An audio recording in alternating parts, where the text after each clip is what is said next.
Welcome to Holiday Stories.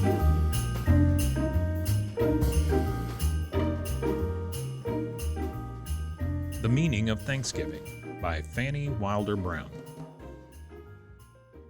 But I don't like roast goose, said Guy, pouting. I'd rather have turkey. Turkey is best for Thanksgiving anyway. Goose is for Christmas. Guy's mother did not answer.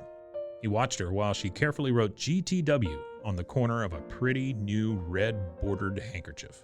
5 others, all alike and all marked alike, lay beside it. The initials were his own. Why didn't you buy some blue ones? I'd rather have them different, he said. Ms. Wright smiled a queer little smile, but did not answer.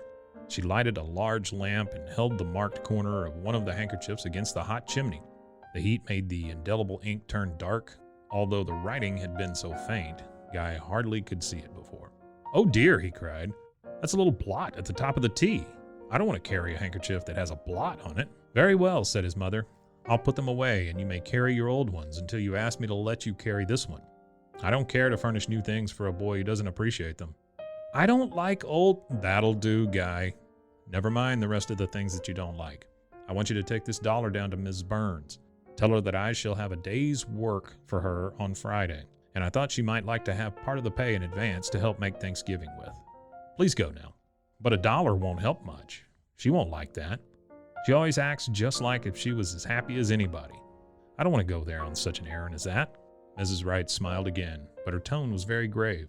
Mrs. Burns is as happy as anybody, Guy, and she has the best behaved children in the neighborhood. The little ones almost never cry, and I never see the older ones quarrel. But there are 8 children, and Mr. Burns has only 1 arm, so he can't earn much money.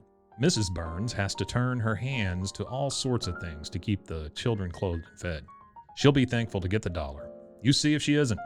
And tell her if she is making mince pies to sell this year, I'll take 3. Guy walked very slowly down the street until he came to the little house where the Burns family lived. I'd hate to live here, he thought. I don't see where they all sleep. My room isn't big enough, but I don't believe there's a room in this house as big as mine. I shouldn't have a bit of fun ever if I lived here. And I'd hate to have my mother make pies and send me about to sell them. Then he knocked on the front door, for there was no bell. No one came. He could hear people talking in the distance, so he knew some of the family were at home. Someone always was at home here to look after the little children. He walked around to the kitchen door. It stood open.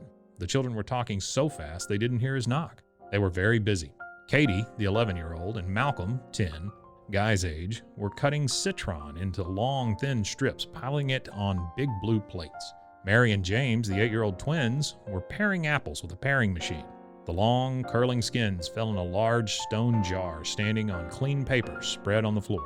Charlie, who was only 4 years old, was watching to see that none of the parings fell over the edges of the jar. Susan, who was 7, was putting raisins, a few at a time, into a meat chopper screwed down on the kitchen table. George, 3 years old, was turning the handle of the chopper to grind the raisins. Baby Joe was creeping about the kitchen floor after a kitten. Mrs. Burns was taking a great piece of meat from a steaming kettle on the back of the stove.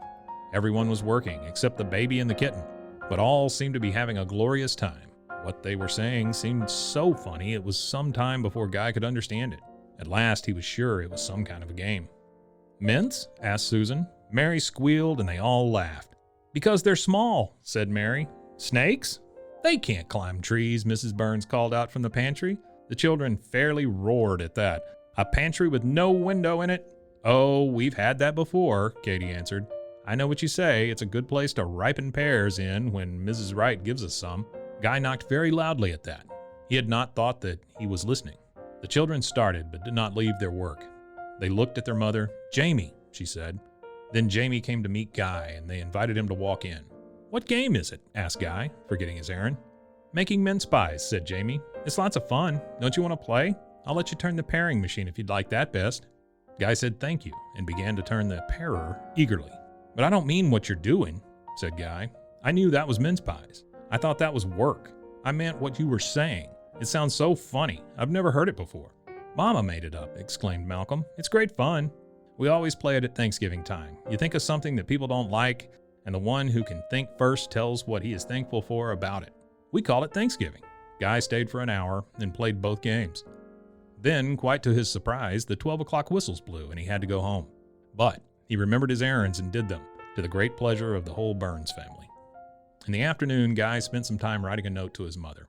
It was badly written, but it made his mother happy. It read, "Dear Mother, I am thankful the blot isn't any bigger. I am thankful the handkerchiefs isn't black on the borders. I would like that one with the blot on it to put in my pocket when you read this. But my old ones are nice. The Burnses don't have things to be thankful for, but they are thankful just the same. I am thankful for the goose we are going to have. The best is I am thankful I am not a goose myself. Or if I was, I wouldn't know enough to be thankful. I think I truly learned the meaning of Thanksgiving. Respectfully yours, Guy Theodore Wright."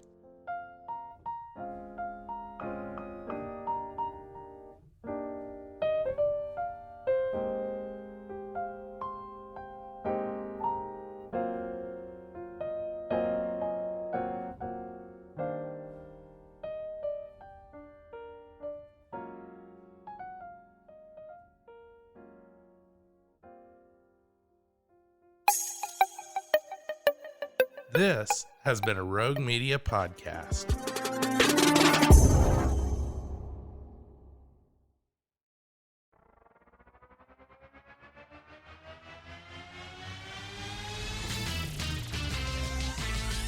Frozen, frozen, heroes. Gonna tell you about frozen, frozen, heroes. Gonna tell you about.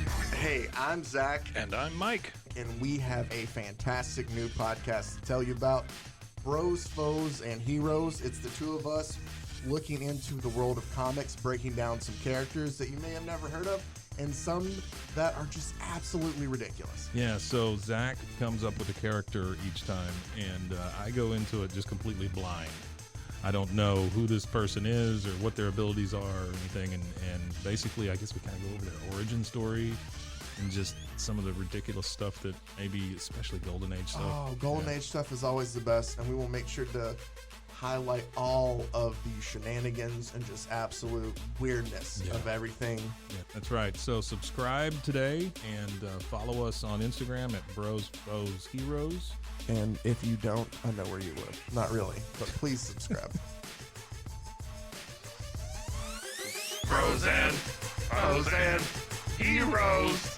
Gonna tell you about frozen, frozen, heroes. Gonna tell you about.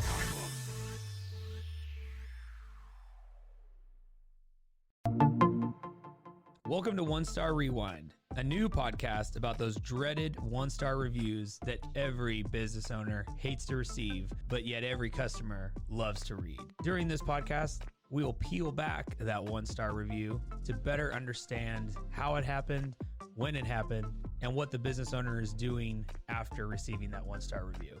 This podcast will be about love, hate, and laughter. On One Star Rewind, we will meet with real business owners who will tell their stories and how they do rely on reviews for their business. Follow us on Facebook, Instagram, or download us at roguemedianetwork.com. Please subscribe, but only rate and review for not a one-star review. Join us each time for a new review and a new story.